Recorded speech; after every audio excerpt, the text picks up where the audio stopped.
जय जिजाऊ, जय शिवराय, जय शंभूराजे.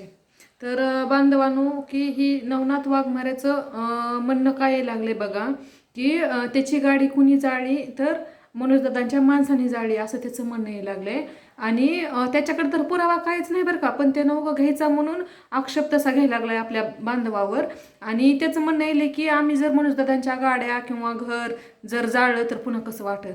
तर ह्या झाकणजुल्याला सांगायचंय की मादरचोत हरामखोर साल्या, जरा लायकीत राहा.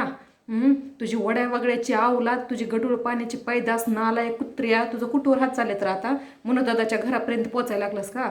अरे तुझ्या खंडोळ्या खंडोळ्या तर करून टाकतील आमचा मराठा समाज. लय लागला काय नखऱ्यानं बोलायला.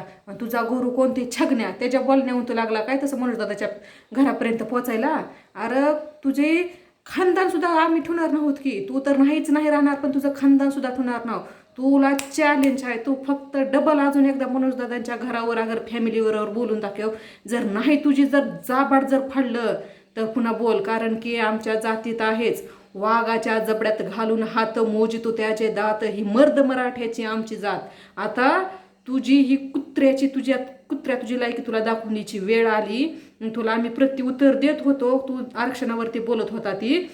पण तू आता तुझे लांब हात चालल्या तर तू तर हक्याचा बाप निघाला नाचत्या कांद्या.